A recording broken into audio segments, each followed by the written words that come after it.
Hello everyone, and I'm going to discuss about leasing international accounting standard number 17. Leasing, it's all about taking something on lease. The word itself it's mean. Well, in last video we have discussed about financial lease and operating lease. And in financial lease they are in advance in arrears. Operating lease is nothing but it's just like an expense. Example, if you will go ahead and you will take any bike for a rent, that is an operating lease.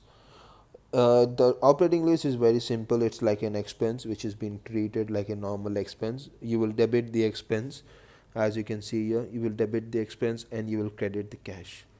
That's all in about operating lease. Or else you will credit the accounts payable or whichever the respective account is.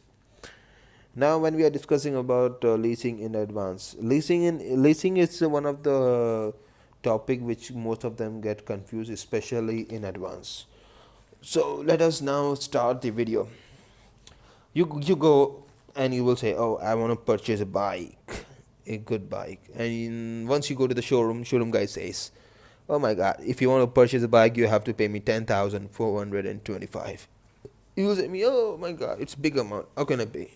They'll say, "No problem. I can help you out with the finance with the bank, but you have to pay 2,500 from your pocket, and the remaining amount after that one we can help you out with the bank." They'll say, "Oh my God, it's good. How much is bank will pay?" Bank will pay you 7,925. Oh, they will say, "Okay, good to go. I will take a bike." So what you will do, how you will record this expense? First one, we're gonna have a cash price. In the last video in arrears, what we used to do, we used to plus the interest, but here first we are going to manage the installment, because the first installment which you paid was in advance, and you have to pay 2,500. That is for the omnius. That is for, you have to pay, as per this one they say 5 installment, but you have to pay 4 more installment. If you see here, 2,500 into 4, which gives me 10,000. So the difference between these two, 2075, is a total interest which you have to pay to get this bike. So till here everything I think is clear.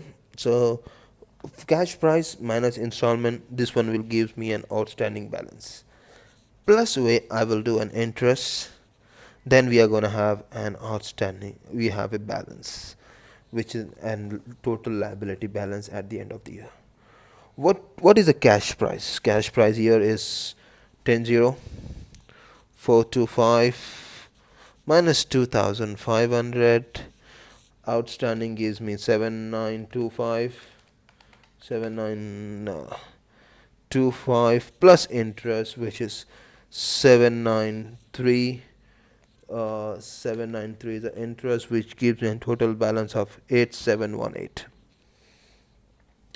What you will do in the next step? Next step, again on the next year, we're gonna have 8718 minus 2,500. 8718 minus 2,500. 6218 plus 622. All right, you'll do 622. This one will gives me an 6840.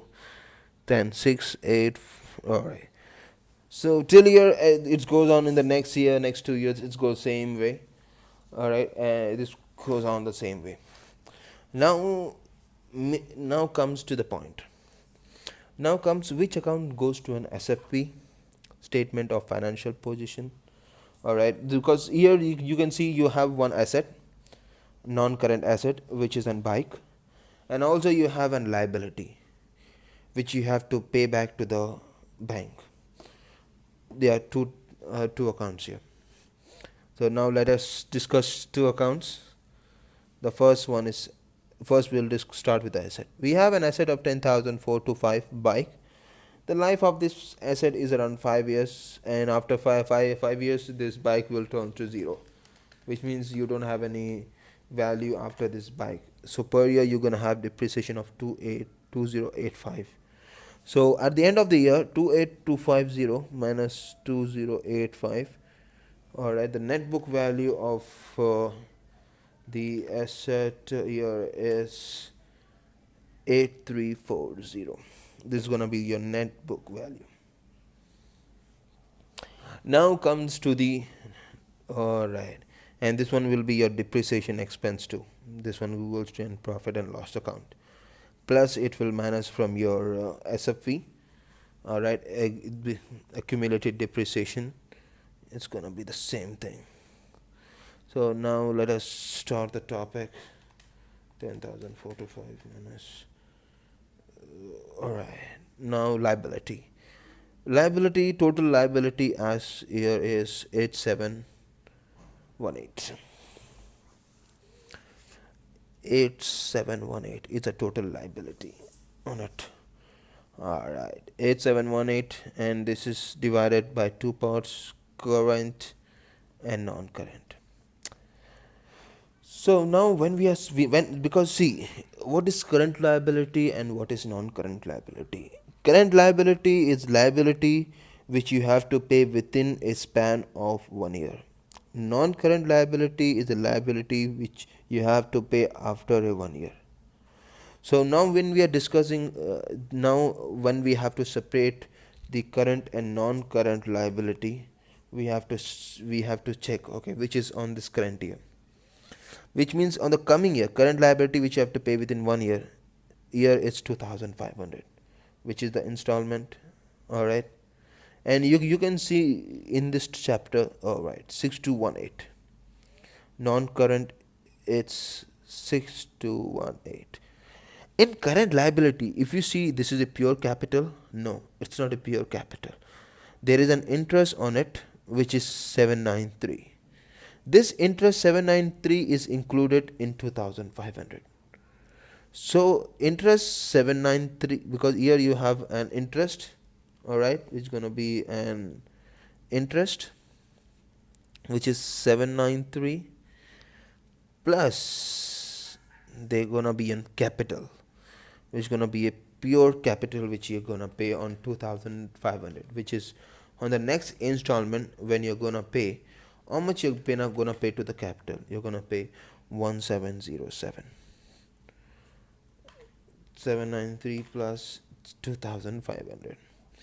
So now everything is done, and this gonna goes to an interest expense at the end of the first year. This is gonna be an accrued interest. Thank you everyone for watching my video. Please do leave me a feedback so that I can improve my service.